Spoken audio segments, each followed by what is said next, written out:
All right, check in. So I did get rid of the drywall primarily because I'm going to change out the galvanized here on both sides. So I've got some PVC running to galvanize. I want to get the galvanized out because it's of age. And so I had to cut the bottom out.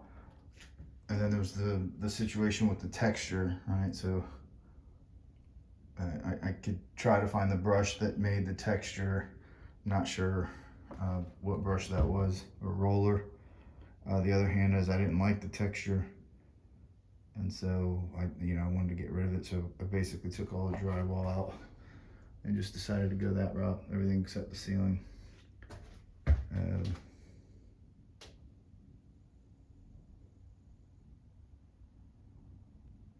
I've cleaned out most of the nails. These are screws. I've got to get those out. I think I had put this piece of drywall in, and I tried to texture it to match the top, and it became a disaster. And then that's when we got the roller and textured the whole thing. And then it was in my early days of rehabbing. I didn't put a piece of tape on there. There's a crack anyway. So even though it's a rental, I'm trying to build it sound. And see if we can do a good job here.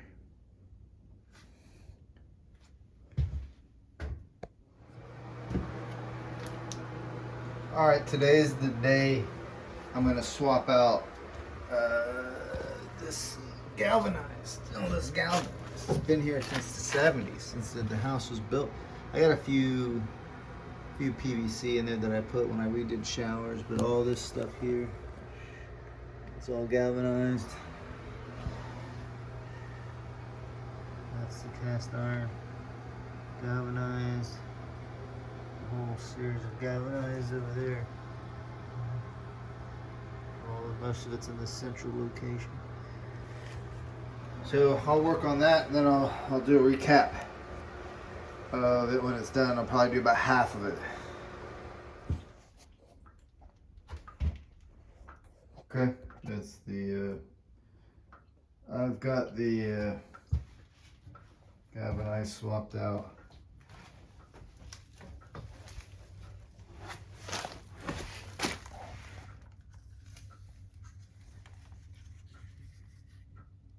Let's run to the sink down there.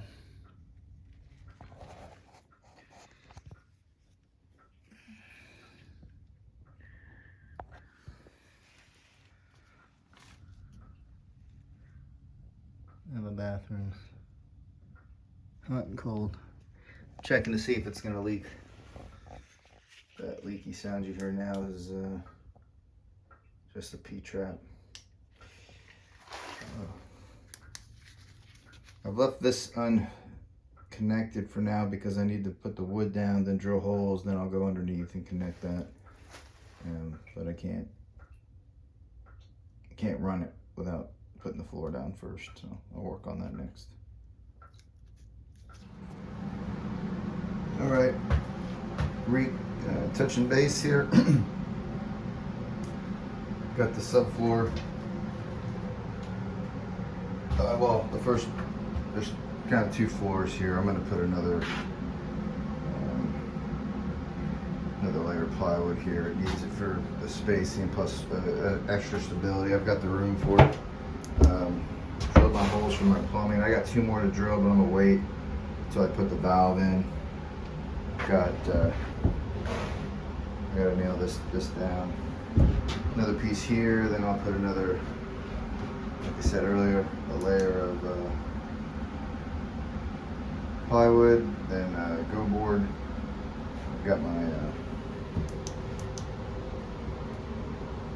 pex kind of bolted in there, roughed in.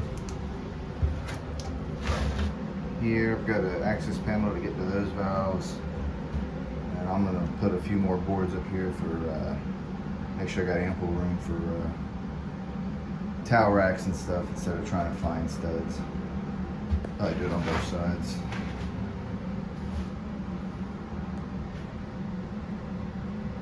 This was a pain here. I had to kind of trim the bottom of these these two. I'm gonna get this board back in there again, but it's in there pretty snug. All right, all the flooring, well, this is where I'm at. Just adding some extra wood, move on to go board here in a minute. All right, check in. About to dry fit the tub. Got that notched out. I got the gust valve and plumbing run. I've got a little bit of hookup underneath for these hoses here. Probably do a little bit of adjustment, add a few more 2x4s here.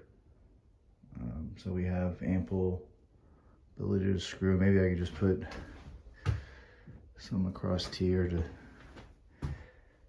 attach the fiberglass shower surround to. But that's it. A couple extra pieces of wood here for mounting. And while you're here, add some stuff so you can mount some towel bars and shelves without having to, or to have something sturdy to tap into. Okay, it's check-in time. Tub's in, tub's secured to the frame with the washers at the studs. There. A little paint. Got my drain all hooked up. All my plumbing on this side is hooked up. It went under there, tightened the drain. Drain's tight. And now I can start with this bathtub surround, which I've never put in before. All right, check in. Last couple of days I've been working on this next tile surround, bathtub surround. I've been working on this since last night. I've already taken the first one back. The first issue was the tub was level as per the instructions. I had the back on, this bottom piece, had this top piece, everything was level at the shelf, level at the top, level at the size of the tub. And I had punched out these holes and I had got this side in with the water. It was a little bit of finagling, but it slipped in there and then it went down, right? There was a little bit of a gap, like there is now. I guess that's not bad. But it went in. It slid in, and there's these little tabs, and it went down. It's good. This one would not go down. It was the biggest pain. It was one of those frustrating things where you got it in, and it was sticking up about anywhere from a ½ inch to an inch. I could see behind there that everything was lined up, and they were going in there. It just wouldn't drop down. I kept trying, and I tried with the dry fit and it didn't work, and I was like, all right, well, it'll work, I assumed. So make sure that you do your dry, this is dry fit, it's not, you can see it's not bolted in, but do your dry fit. Make sure your dry fit works before you go to the next level or the next step. Additionally, what I would do is I would first, these are two pieces here. Take this piece, lay it flat on the ground. Take this piece and have it perpendicular and slide it in and make sure it slides. If it doesn't slide real smooth, it's going to give you a problem. And so for this one here, I actually went back to Lowe's to try to go get the other panel that I had already cut holes in and sent back and just did an exchange for the same thing. But they had already shipped it out. Like a couple hours later, they had already got it out of the store. So I went back and what I did is on the back side of this, and when I pulled this out to kind of put the screws in, I'll show you what I grinded down, but I just kind of shaved off these certain areas to make it go in, and then I dry fitted it, like I was saying, with this flat laying on the floor. Put this up perpendicular, and there's one hook here. You put it in, and it wouldn't slide at all. Like, for some odd reason, it just wouldn't slide. So I just started cleaning up those edges, and then I put a little bit of WD-40, and then eventually I got it where it would go in and go out real easy. Then put these two pieces together and do, or actually do the top piece. Put that flat on the floor. Put that perpendicular. There's two hooks here on the top piece. Put that in and make sure it slides in and out real easy, because that's how it should. And then merge them together, and then do that, and do it on both sides. So that way you know that there's no uneven tolerances from quality control that will be preventing this thing from sliding once you get it out, because it's super frustrating, because in many cases I couldn't get it out. I had to put something in there to kind of try to pry it out. Everything started moving and it wouldn't come out. And I ended up breaking pieces. Like I was saying, breaking the clips off all the other ones that are on these two. Broke the bottom of this trying to use a bar, try to use a piece of wood. Do a little bit of pressure, don't give it too much. You know, if it's not moving, then, you know, try to wiggle it. It's just a bad spot. So to save yourself some issues, I think design-wise it works. But there was someone else that had a post that talking about this protruding, and it's kind of, it feels like it's encroaching on you, and I agree.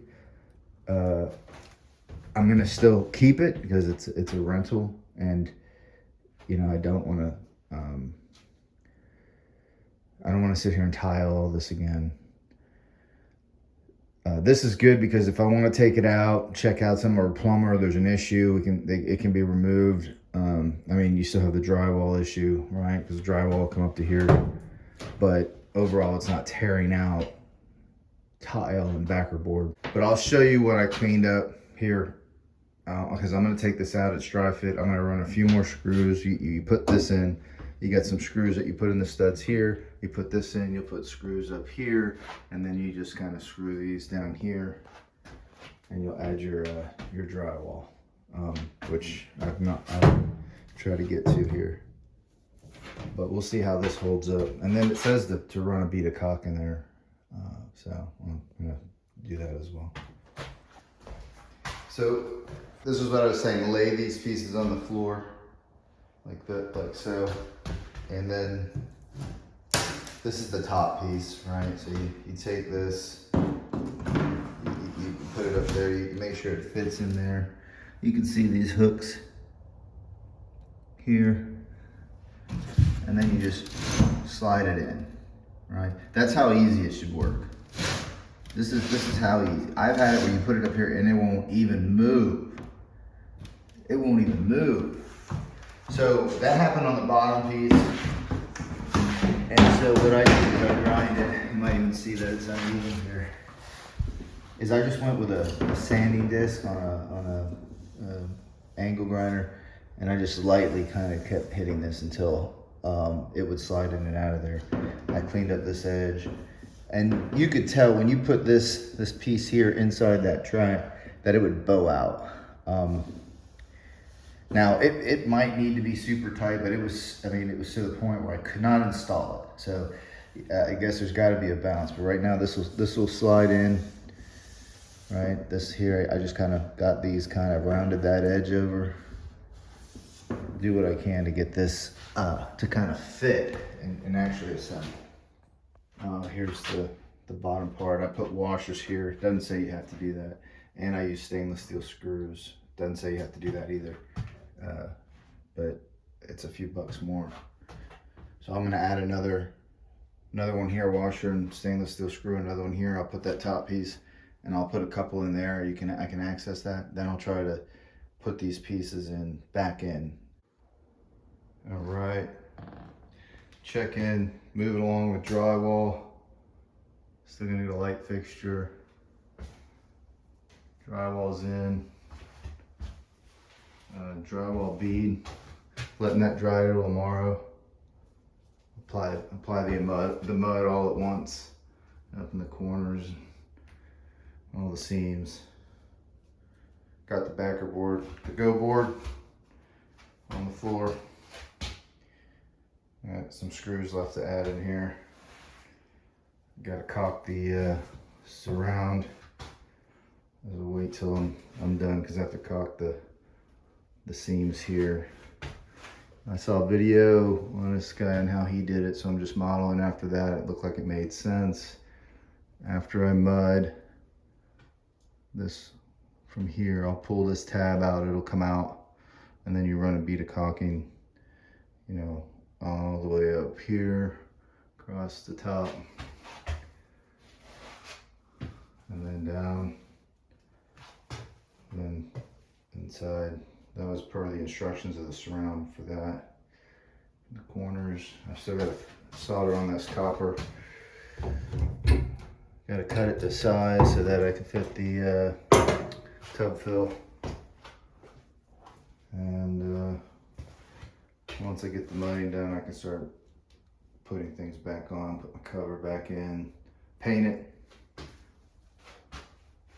Medicine cabinet. That's it. Tile. Looking for tile now. Not sure what to get.